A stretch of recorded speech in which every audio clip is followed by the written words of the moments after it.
જય શ્રી કૃષ્ણ. આજે આપણે કાર્બનિક સંયોજનોમાં એરોમેટિકતાના પ્રકરણની ચર્ચા કરીશું. કયા સંયોજનો કાર્બનિક રસાયણમાં એરોમેટિક, એન્ટી એરોમેટિક અને નોન એરોમેટિક સંયોજન તરીકે વર્તે છે એનો આજે આપણે ઊંડાણપૂર્વક અભ્યાસ કરીશું. સૌપ્રથમ એરોમેટિકતા પદને જો બેન્ઝીનના ઉદાહરણ દ્વારા સમજાવીએ તો આ પ્રમાણે સમજાવી શકાય કે સાયક્લોહેક્ઝીન અને બેન્ઝીન બંને 6 કાર્બન ધરાવતી ચક્રીય પ્રણાલી ધરાવે છે. બંનેમાં દ્વિબંધ હોવાથી બંને અસંતૃપ્ત પ્રકારના સંયોજનો ગણાય. પરંતુ જો સાયક્લોહેક્ઝીનના રાસાયણિક ગુણધર્મો ચકાસીએ તો એ નોર્મલ અસંતૃપ્ત આલ્કીન જેવી યોગશીલ પ્રક્રિયાઓ દર્શાવશે. જ્યારે બેન્ઝીનમાં 3 દ્વિબંધ હોવા છતાં પણ સાયક્લોહેક્ઝીન અથવા આલ્કીનની જેમ યોગશીલ પ્રક્રિયાઓ સરળતાથી દર્શાવતું નથી.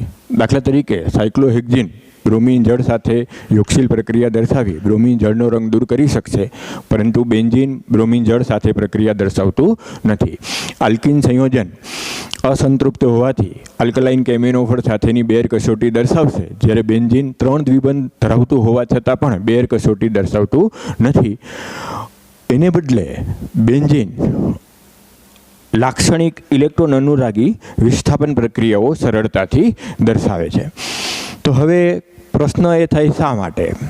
તો આપણે આગળના લેક્ચરમાં શીખી ગયા કે 3 દ્વિબંધ એકાંતરે જે આવેલા છે તે બેન્ઝીનમાં સતત સ્થાનાંતરણ પામી પાઇબંધનું સંપૂર્ણપણે વિસ્થાનીકરણ થઈ સંસ્પંદન થાય અને એ સંસ્પંદનમાં જે ઉર્જા ખર્ચાય એ બેન્ઝીનને સ્થાયિત્વ આપે અને એ સ્થાયિત્વને કારણે સાયક્લોહેક્ઝીન કરતાં બેન્ઝીનના ગુણધર્મો અલગ પડે અને જે અસંતૃપ્ત પ્રકારના સંયોજનમાં વિશિષ્ટ પ્રકારની જે આ લાક્ષણિકતાઓ દર્શાવે કે 3 દ્વિબંધ હોવા છતાં પણ બેર કસોટી ના દર્શાવવું, બ્રોમિન જળ સાથે યોગશીલ પ્રક્રિયા ના કરવી, ઇલેક્ટ્રોન અનુરાગી વિસ્થાપન પ્રક્રિયાઓ સરળતાથી દર્શાવી અને વિશિષ્ટ પ્રકારનું આલ્કીન સંયોજનો કરતાં સ્થાયિત્વ દર્શાવવું, આ બધા ગુણધર્મોને બેન્ઝીનની સંસ્પંદનને કારણે આવેલી લાક્ષણિકતા કહેવાય અને આ લાક્ષણિકતાઓને એરોમેટિક લાક્ષણિકતાઓ તરીકે ઓળખવામાં આવે.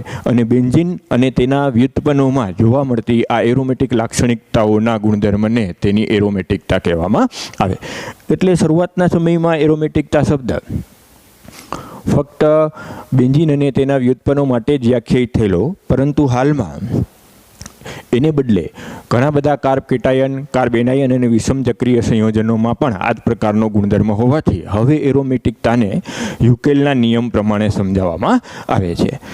યુકેલના નિયમ પ્રમાણે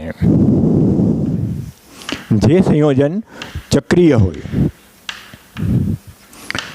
જે સંયોજન સમતલીય હોય, જેમાં એકાંતરે પાઇબંધ આવેલા હોય અને એ પાઇબંધનું સંપૂર્ણપણે વિસ્થાનીકરણ થતું હોય તો તે આવી અસામાન્ય સ્થાયિત્વની ઘટના દર્શાવે છે. તે આલ્કીન કરતાં વધુ સ્થિરતા દર્શાવે છે અને સરળતાથી ઇલેક્ટ્રોન અનુરાગી વિસ્થાપન પ્રક્રિયાઓ દર્શાવી શકે છે. આ ઉપરાંત જો આ પાઈ ઇલેક્ટ્રોનની સંખ્યા આપેલા સંયોજનમાં 4n+2 જ્યાં n બરાબર 0 સહિતની પૂર્ણાંક સંખ્યાઓ આવતી હોય તો આવા સંયોજનોને એરોમેટિક ગણવામાં આવે છે. દાખલા તરીકે હવે જો આપણે આમાં લાગુ પાડીએ તો આ સંયોજન સમતલીય જ નથી, કારણ કે આ કાર્બનનું સંકરણ sp3 છે. પરિણામે સાયક્લોહેક્ઝીન સમતલીય ન હોવાથી યુકેલના નિયમનું પાલન કરતું નથી.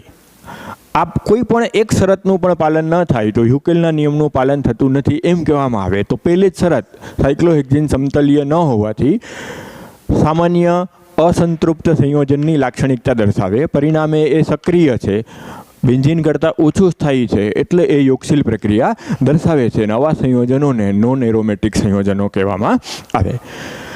હવે જો બેન્ઝીનને આપણે યુકેલના નિયમ પ્રમાણે વિચારીએ તો વિદ્યાર્થી મિત્રો એક ખાસ ધ્યાન રાખજો કે બેન્ઝીનનું જો પાઇબંધનું સ્થળાંતર ન થતું હોય, ઇલેક્ટ્રોન સ્થાનીકૃત હોય તો આપણે એને 2,4,6 સાયક્લોહેક્ઝા ટ્રાઇન નામથી પણ ઓળખી શકીએ. જો આ સ્થાનાંતર ન થતું હોત, પાઈ ઇલેક્ટ્રોન સંપૂર્ણપણે વિસ્થાનીકૃત ન હોત, એટલે કે યુકેલના નિયમનું પાલન ન થતું હોત, તો બેન્ઝીન પણ સામાન્ય આલ્કીન અથવા તો અસંતૃપ્ત સંયોજનની જેમ એટલે કે નોન એરોમેટિક સંયોજનની જેમ યોગશીલ પ્રક્રિયા દર્શાવતું હોત, વિસ્થાપન પ્રક્રિયા દર્શાવતું ન હોત. પણ બેન્ઝીન યુકેલના નિયમનું પાલન કરે છે, એટલે કે એરોમેટિકતાનો ગુણધર્મ ધરાવે છે, માટે એ સરળતાથી ઇલેક્ટ્રોન અનુરાગી વિસ્થાપન પ્રક્રિયા દર્શાવે છે. હવે જો આ બેન્ઝીનને આધુનિક રીતના એક ચક્રીય અસંતૃપ્ત એકાંતરે દ્વિબંધ ધરાવતી પ્રણાલીઓને એન્યુલિનના નામથી ઓળખવામાં આવે છે. એમાં રહેલા કાર્બનની સંખ્યાને સ્ક્વેર બ્રેકેટમાં દર્શાવવામાં આવે છે. તો અત્યારે જો મારે બેન્ઝીનને એક અન્ય નામ આપવું હોય તો આ પણ આપી શકું, 6 એન્યુલિન. તો શું કામે આ યુકેલના નિયમનું પાલન કરે છે એમ સમજાવવું હોય તો હવે આપણે 4n+2 પાઈ ઇલેક્ટ્રોન પ્રમાણે પાઈ ઇલેક્ટ્રોનની સંખ્યા ગણીએ તો એક પાઈ બંધમાં 2, 3 પાઈ બંધ છે, પરિણામે 6 પાઈ ઇલેક્ટ્રોન છે. 6 પાઈ ઇલેક્ટ્રોન માટે n બરાબર 1 પૂર્ણાંક સંખ્યા આવે છે. માટે એમ કહી શકાય કે બેન્ઝીન યુકેલના નિયમનું પાલન કરે છે, માટે એને એરોમેટિક ગણવામાં આવે છે, અને માટે એ એરોમેટિકતાનો ગુણધર્મ દર્શાવતું હોવાથી નોન એરોમેટિક સંયોજનો કરતાં વધુ સ્થિરતા દર્શાવે, અને પરિણામે સામાન્ય સંજોગોમાં યોગશીલ પ્રક્રિયા સરળતાથી દર્શાવતું નથી. આ જ સંયોજનને જો હવે આપણે બદલાવીએ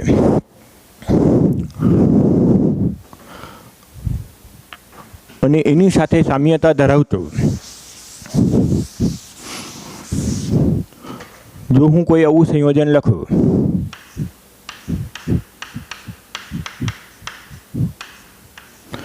નામ આપવાનો પ્રયત્ન કરીએ તો 1, 2, 3, 4, 5, 6.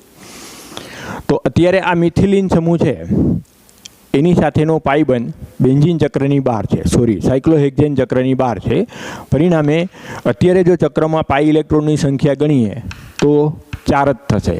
ઉપરાંત જે આ કાર્બન છે એ કાર્બનનું સંકરણ sp3 છે, પરિણામે સંયોજન સમતલીય નથી. તો ચક્ર છે, 3 પાઈબંધ છે, છતાંય સમતલીય નથી, અને પાઈ બંધની સંખ્યા ચક્રમાં 2 એટલે કે પાઈ ઇલેક્ટ્રોનની સંખ્યા 4 હોવાથી આપેલું સંયોજન નોન એરોમેટિક ગુણધર્મ જ દર્શાવશે.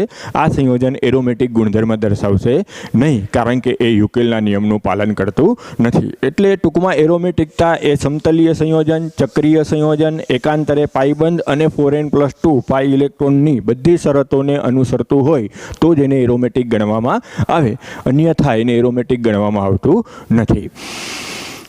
હવે જો આ સાયક્લોબ્યુટાડાઈનનું ઉદાહરણ લઈ અને એને યુકેલના નિયમ સાથે સરખાવીએ તો આપેલું સંયોજન ચક્રીય છે.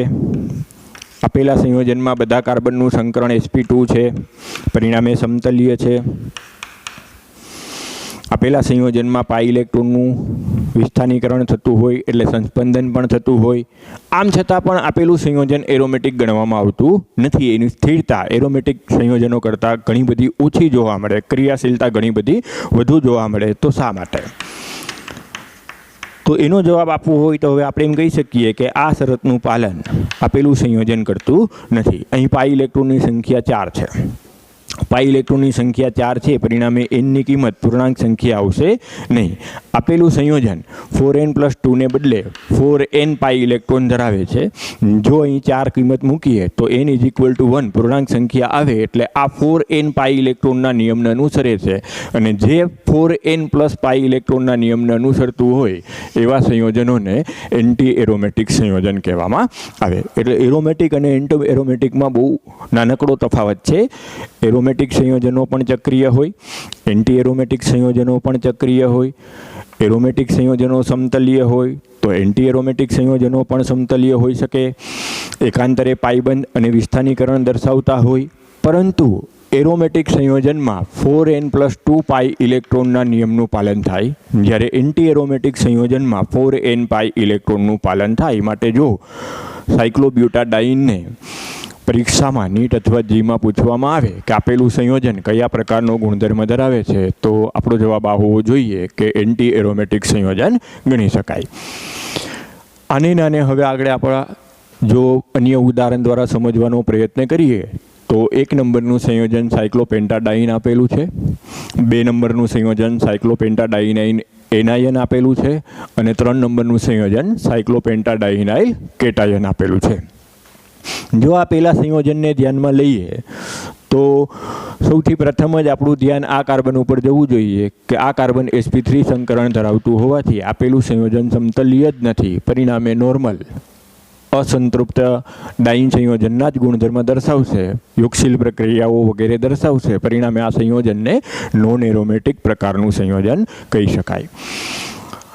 જો 2 નંબરનું સંયોજન એટલે કે સ્પીસીસ આયન સાયક્લોપેન્ટાડાઇનાઇલ એનાયનને ધ્યાનમાં લઈએ તો આપેલું સંયોજન સમતલીય છે, ચક્રીય છે, ઉપરાંત પાઈબંધ ઇલેક્ટ્રોન યુગ્મ પાઈબંધ એકાંતરે ઇલેક્ટ્રોન યુગ્મ ધરાવે છે, પરિણામે ઇલેક્ટ્રોનનું વિસ્થાનીકરણ થશે, પરિણામે સંસ્પંદન થશે અને પરિણામે આપેલું સંયોજન બેન્ઝીનની જેમ એરોમેટિક ગણી શકાય.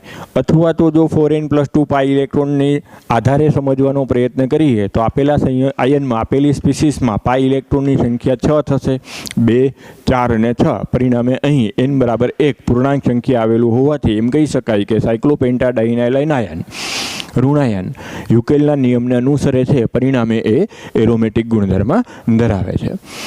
આ જ પ્રમાણે જો હવે આ 3 નંબરની સ્પીસીસ સાયક્લોપેન્ટાડાઇનાઇલ કેટાયનને ધ્યાનમાં લઈએ તો આપેલા સંયોજનમાં સમતલીય, ચક્રીય, પાઈ ઇલેક્ટ્રોનનું સ્થાનાંતરણ બધી શરતોનું પાલન થાય છે, પરંતુ જો પાઈ ઇલેક્ટ્રોનની સંખ્યા ગણીએ તો 2 અને 2 4 પાઈ ઇલેક્ટ્રોન હોવાથી 4n ઇલેક્ટ્રોન રૂલનું પાલન થાય, પરિણામે આપેલા સંયોજનને એન્ટી એરોમેટિક સંયોજન ગણવામાં આવે. હવે જો આ જ ક્વેશ્ચનને આપણને કોમ્પિટિટિવ એક્ઝામમાં નીટ અને જીમાં સ્થિરતાના ક્રમના આધારે પૂછવામાં આવે તો ખાસ નોંધી લેજો, સ્થિરતાનો ક્રમ હંમેશા એરોમેટિકનું સૌથી વધુ, ત્યારબાદ એરોમેટિક, પછી નોન એરોમેટિક અને સૌથી ઓછી સ્થિરતા એન્ટી એરોમેટિક સંયોજનોની ગણવામાં આવે.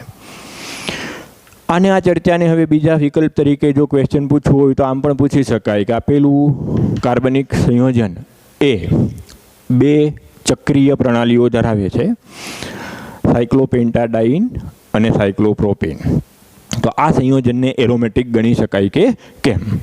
તો હવે જો અત્યારે આપણને આજનું લેક્ચર થોડું ઘણું વધારે સમજાણું હોય, ડીપમાં સમજાણું હોય તો તમે આમાં સંસ્પંદનની ઘટનાને વિચારો તો તરત જ સમજી શકશો કે આ પાઈબંધના ઇલેક્ટ્રોનનું સ્થાનાંતરણ સ્થિરતા મેળવવા માટે સાયક્લોપેન્ટાડાઇન ચક્ર તરફ જશે, પરિણામે સાયક્લોપેન્ટાડાઇનાઇલ એનાયન બનશે. સાયક્લોપ્રોપીનથી ઇલેક્ટ્રોન આ તરફ સ્થાનાંતરિત થયા હોવાથી તે ધનવીજભારિત બનશે. આપેલો અણુ સંસ્પંદનને કારણે ધ્રુવીય હશે, જેમાં ઋણ વીજભાર 5 ચક્રીય પ્રણાલી અને ધન વીજભાર ત્રિચક્રીય પ્રણાલી પર આવવાથી આ ચક્ર પણ એરોમેટિક થશે અને આ ચક્ર પણ એરોમેટિક થશે અને પરિણામે એની સ્થિરતા વધશે. પરિણામે એમ કહી શકાય કે આપેલું સંયોજન એરોમેટિક ગુણધર્મ ધરાવે છે અને તે ધ્રુવીયતાનો ગુણધર્મ પણ ધરાવશે. સાયક્લોપ્રોપાઇલ કેટાયન શા માટે એરોમેટિક થાય? જો હવે યુકેલના નિયમ પ્રમાણે સમજાવવું હોય તો આમ સમજાવી શકાય કે સાયક્લોપ્રોપાઇલ કેટાયનમાં 4n+2 પાઈ ઇલેક્ટ્રોનના નિયમનું પાલન થાય છે. અહીં પાઈ ઇલેક્ટ્રોનની સંખ્યા 2 છે. પાઈ ઇલેક્ટ્રોનની સંખ્યા 2 હોવાથી એનની કિંમત 0 આવે. એનની કિંમત 0 આવે જે પૂર્ણાંક સંખ્યા હોવાથી 0, 1, 2, 3 પૂર્ણાંક સંખ્યામાં સમાવેશ થતો હોવાથી આ સાયક્લોપ્રોપાઇલ કેટાયનને એરોમેટિક ગુણધર્મ દર્શાવે છે એમ કહેવાય. આ જ પ્રમાણે જો અન્ય વિષમ ચક્રીય સંયોજનોના ઉદાહરણ દ્વારા એરોમેટિકતાને સમજવી હોય તો પાયરોલ સંયોજનને પણ એરોમેટિક અથવા પિરિડીન સંયોજનને પણ એરોમેટિક ગણવામાં આવે. આજના લેક્ચરમાં થયેલી ચર્ચાને ચકાસો તો અહીં સંયોજન સમતલીય છે, સંયોજન ચક્રીય છે, એકાંતરે ઇલેક્ટ્રોન યુગ્મની પ્રણાલી છે અને સૌથી અગત્યની વાત 4n+2 પાઈ ઇલેક્ટ્રોનના નિયમનું પાલન થાય છે. 2, 4 અને 6 પાઈ ઇલેક્ટ્રોન ધરાવતું હોવાથી આપેલા સંયોજનને એરોમેટિક ગણવામાં આવે. આ જ પ્રમાણે પિરિડીનમાં પણ 4n+2 પાઈ ઇલેક્ટ્રોનના નિયમનું પાલન થાય છે. 2, 4 અને 6 એટલે કે n બરાબર 1 આવતું હોવાથી પિરિડીનને પણ એરોમેટિક સંયોજન ગણી શકાય. આમ છતાં પણ જો આ એરોમેટિકતાના આધારે અન્ય એક ગુણધર્મ સમજાવવો હોય તો બેઝિકતાના આધારે પણ આ એરોમેટિકતાને સહેલાઈથી સમજાવી શકાશે અને એક પ્રાયોગિક પુરાવો આપી શકાશે કે પાયરોલમાં આ નાઇટ્રોજનનું અબંધકારક ઇલેક્ટ્રોન યુગ્મ સંસ્પંદનમાં ખર્ચાય છે. પિરિડીનમાં આ ઇલેક્ટ્રોન યુગ્મ ચક્રની બહાર રહે છે એટલે કે સંસ્પંદનમાં ખર્ચાતું નથી. તેને પિરિડીનની બેઝિકતા પાયરોલ કરતાં વધારે છે તેના આધારે સમજાવી શકાય. પિરિડીન છે એ પાયરોલ કરતાં વધુ કેબીનું મૂલ્ય ધરાવે અથવા પોટેન્જ ઓફ કેબીનું મૂલ્ય ઓછું ધરાવે. પરિણામે પ્રાયોગિક રીતે પિરિડીનની બેઝિકતા પાયરોલ કરતાં વધુ છે.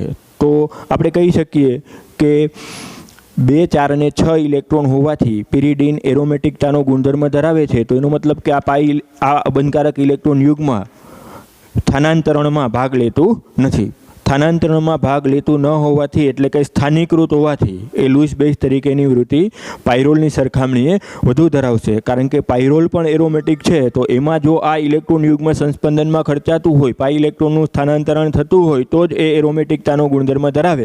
તો આમ એરોમેટિકતાનો ગુણધર્મ ધરાવતો હોવાથી આ અબંધકારક ઇલેક્ટ્રોન યુગ્મ વિસ્થાનીકૃત થાય છે. પરિણામે નાઇટ્રોજન ઉપર એની પ્રાપ્યતા ઓછી છે. આથી લૂઇસ બેઝ તરીકેનો ગુણધર્મ પિરિડીનની સરખામણીએ પાયરોલમાં ઓછો છે.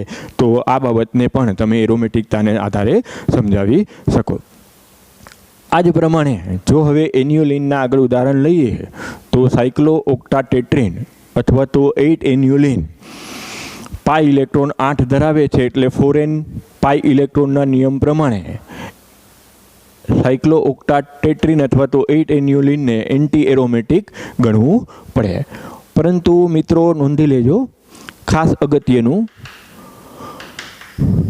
કે આ સંયોજન એન્ટી એરોમેટિક નહીં પરંતુ નોન એરોમેટિક સંયોજનમાં ગણવામાં આવે છે. કારણ કે જ્યારે સાયક્લો ઓક્ટાટેટ્રીન અથવા તો 8 એન્યુલિનનું કન્ફર્મેશન ચકાસવામાં આવે ત્યારે ક્ષ-કિરણ વર્ણપટના આધારે એ ટબ આકારનું જોવા મળે છે અને પરિણામે એમાં સમતલીયતાનો ગુણધર્મ નથી, અસમતલીય ગુણધર્મ છે. પરિણામે અસમતલીય હોવાથી આ સંયોજનને નોન એરોમેટિક ગણવામાં આવે. આ જ પ્રમાણે 10 એન્યુલિન જો લેવામાં આવે તો 10 એન્યુલિન યુકેલના નિયમ પ્રમાણે 4n+2 પાઈ ઇલેક્ટ્રોનની સંખ્યા ધરાવે છે. આથી તેને એરોમેટિક ગણવું જોઈએ. પરંતુ ફરી પાછું નોંધી લેજો કે એના બંધારણમાં આ 2 હાઇડ્રોજનનો ઇન્ટરફિયરન્સ વધવાથી સમતલીય બંધારણ રહેતું નથી અને પરિણામે સમતલીય બંધારણ ન રહેવાથી હોવું જોઈએ એરોમેટિક, પરંતુ 10 એન્યુલિન પણ નોન એરોમેટિકતાનો ગુણધર્મ ધરાવે છે. આ જ રીતના હોમવર્કમાં ઘરે પ્રયત્ન કરજો. 14 એન્યુલિન 10 એન્યુલિનની જેમ 4 હાઇડ્રોજનનો ઇન્ટરફિયરન્સ ધરાવતું હોવાથી સમતલીય નથી, માટે નોન એરોમેટિક ગણાય. 16 એન્યુલિન 4n પાઈ ઇલેક્ટ્રોનનું પાલન કરે માટે એન્ટી એરોમેટિક ગણાય. અને 18 એન્યુલિન યુકેલના નિયમનું પાલન કરે છે માટે એને એરોમેટિક ગણવામાં આવે. ભલે આ આપણા પાઠ્યપુસ્તકમાં ના હોય, પરંતુ JEE અને નીટ માટે થોડું અગત્યનું હોવાથી આની નોંધ કરી લેવી કે એન્યુલિન એટલે શું. તો એક ચક્રીય એકાંતરે પાઇબંધ ધરાવતી પ્રણાલીને એન્યુલિન કહેવામાં આવે. એમાં રહેલા કાર્બનની સંખ્યાને સ્ક્વેર બ્રેકેટમાં દર્શાવી અને એનું નામકરણ કરવામાં આવે તો બેન્ઝીનને 6 એન્યુલિન કહેવાય, સાયક્લો ઓક્ટાટેટ્રીનને 8 એન્યુલિન કહેવાય. આ પ્રમાણે 6, 8, 10, 14, 16 અને 18ની માહિતી એક વખત નોંધી લો. 6 એન્યુલિનને એરોમેટિક, 8 એન્યુલિનને હોવું જોઈએ એન્ટી એરોમેટિક પરંતુ નોન એરોમેટિક, 10 એન્યુલિનને હોવું જોઈએ એરોમેટિક પરંતુ નોન એરોમેટિક, 14 એન્યુલિન હોવું જોઈએ એરોમેટિક પરંતુ નોન એરોમેટિક, 16 એન્યુલિન એન્ટી એરોમેટિક અને 18 એન્યુલિન એરોમેટિક ગુણધર્મ ધરાવે છે. હવે આ 10 એન્યુલિન સાથે સામ્યતા ધરાવતું એક અન્ય ઉદાહરણ લઈએ કે ભૂલથી આપણને 10 એન્યુલિન જેવું દેખાય અને ખોટું ના પડે એનું ધ્યાન રાખવું. ધારો કે મેં દ્વિચક્રીય સંયોજન નેપ્થેલિન લીધેલું હોય અને 10 એન્યુલિન હોય તો બંને એક સમાન સંયોજન નથી. 10 એન્યુલિન એક ચક્રીય સંયોજન છે, જ્યારે નેપ્થેલિન દ્વિચક્રીય સંયોજન છે. પરિણામે આ સમતલીય બંધારણ ધરાવે છે. પરિણામે બંનેમાં 10 પાઈ ઇલેક્ટ્રોન છે. 4n+2 પાઈ ઇલેક્ટ્રોન છે જ. n બરાબર આમાં પણ 2 આવે, n બરાબર આમાં પણ 2 આવે, પૂર્ણાંક સંખ્યા બંનેમાં આવે, પણ છતાંય આ સંયોજન સમતલીય નથી. પરિણામે એને નોન એરોમેટિક ગણવામાં આવે. આમાં બધા કાર્બન sp2 સંકૃત છે, સમતલીય છે અને યુકેલના નિયમનું પાલન કરે છે, માટે નેપ્થેલિનને એરોમેટિક ગણવામાં આવે છે. એટલે આમ આપણે આજે જે આ ભણ્યા એરોમેટિક, એન્ટી એરોમેટિક અને નોન એરોમેટિક એના આધારે હવે એક ક્વેશ્ચન હું હોમવર્કમાં આપું છું, જે ઘરે બેઠા બેઠા સ્ટે એટ હોમ રહીને પ્રયત્ન કરો. જે ક્વેશ્ચન હું પૂછું છું એ લખી લો. ધારો કે મને સાયક્લોપ્રોપીન આપેલું છે, ધારો કે મને સાયક્લોપ્રોપાઇલ કેટાયન આપેલું છે, પ્રોપિનાઇલ કેટાયન આપેલું છે, અને ધારો કે મને સાયક્લોપ્રોપિનાઇલ એનાયન આપેલું છે. તો આ સંયોજનોને, આ ત્રણેય સ્પીસીસને એરોમેટિક, એન્ટી એરોમેટિક અને નોન એરોમેટિક પ્રમાણે વર્ગીકૃત કરો અને એની સ્થિરતાનો ક્રમ જણાવો. આપણે જે અત્યારે ચર્ચા કરેલી એને એક સામાન્ય સૂત્ર દ્વારા પણ મોટે ભાગે સમજાવી શકાય. જે સંયોજન તમને આપેલું હોય એમાં રહેલા પાઈ બંધની સંખ્યા ગણો, એમાં જે ઇલેક્ટ્રોન યુગ્મ વિસ્થાનીકૃત એટલે કે સંસ્પંદનમાં ભાગ લેતું હોય એ ગણો, +1 કરો. દાખલા તરીકે અત્યારે હું બેન્ઝીન લઉં અથવા તો 6 એન્યુલિન લઉં અને આ સૂત્રમાં કિંમત મૂકું તો પાઈ બંધની સંખ્યા 3 છે. અબંધકારક ઇલેક્ટ્રોન યુગ્મ 1 પણ નથી, +1. જો બેકી સંખ્યા આવે, આ સરવાળો, આ અચળાંક બેકી સંખ્યા આવે તો આવા સંયોજનોને એરોમેટિક સંયોજનો તરીકેની લાક્ષણિકતા ધરાવે છે એમ કહેવું. અન્ય ઉદાહરણ દ્વારા સમજાવવું. ધારો કે આપણે પાયરોલનું ઉદાહરણ લઈએ. પાઈબંધની સંખ્યા 2, અબંધકારક ઇલેક્ટ્રોન યુગ્મની સંખ્યા 1 કે જે સંસ્પંદનમાં ભાગ લે છે, +1, સરવાળો થયો 4. તો બેકી સંખ્યા આવેલી હોવાથી આપેલા સંયોજનને એરોમેટિક કહેવામાં આવે. આ જ પ્રમાણે સાયક્લોપેન્ટાડાઇનાઇલ કેટાયન આપણે આગળ ભણેલા કે એન્ટી એરોમેટિક છે. જોઈએ હવે આ નિયમ પ્રમાણે. તો પાઈબંધની સંખ્યા 2, અબંધકારક ઇલેક્ટ્રોન યુગ્મની સંખ્યા 0, +1 તો 3 એટલે ઓડ નંબર. એકી સંખ્યા આવે તો આપેલા સંયોજનને એન્ટી એરોમેટિક સંયોજન કહેવામાં આવે. એટલે ઘણીવાર જો મિત્રો તમને બંધારણને એમાં કંઈ ખ્યાલ ના આવે તો આ સામાન્ય સૂત્રનો પણ ઉપયોગ કરી મોટે ભાગે સાચો જવાબ આપી શકાય. એક અચળાંક ગણો. એ અચળાંક કઈ રીતના ગણશો? પાઈબંધની સંખ્યા વત્તા સંસ્પંદનમાં ભાગ લેતા ઇલેક્ટ્રોન યુગ્મની સંખ્યા +1. જો આ સરવાળો બેકી સંખ્યા આવે, ઇવન નંબર આવે તો આપેલું સંયોજન એરોમેટિક ગણવું, અને જો એકી સંખ્યા આવે તો આપેલું સંયોજન એન્ટી એરોમેટિક ગણવું. દાખલા તરીકે સાયક્લોપેન્ટાડાઇનનો એનાયન લઈ અને જો હવે આ નિયમને ચકાસો તો પાઈબંધની સંખ્યા 2, સંસ્પંદનમાં ભાગ લેતા અબંધકારક ઇલેક્ટ્રોન યુગ્મની સંખ્યા 1 + 1, સરવાળો 4 થાય છે. બેકી સંખ્યા આવે છે, માટે આમ આવા સંયોજનને એરોમેટિક સંયોજન કહેવામાં આવે. તો આજે આપણે આખા લેક્ચરમાં આ 3 બાબત ભણ્યા છીએ. એ સ્પર્ધાત્મક પરીક્ષાઓ માટે અગત્યની. થોડુંક ટેક્સ્ટબુક સિવાયનું એક્સ્ટ્રા પણ આપણે જે ભણ્યા છીએ એ યાદ રાખી, નોંધી અને ફરી પાછું આવતા પ્રકરણમાં મળીશું, આવતા લેક્ચરમાં મળીશું. ત્યાં સુધી આજનું આખું લેક્ચર વ્યવસ્થિત રિવાઇન્ડ કરી સમજી અને જ્યારે પાછા આપણે મળીએ ત્યારે એમાં ન સમજાતા પ્રશ્નો તમે પૂછી શકશો. જય શ્રી કૃષ્ણ.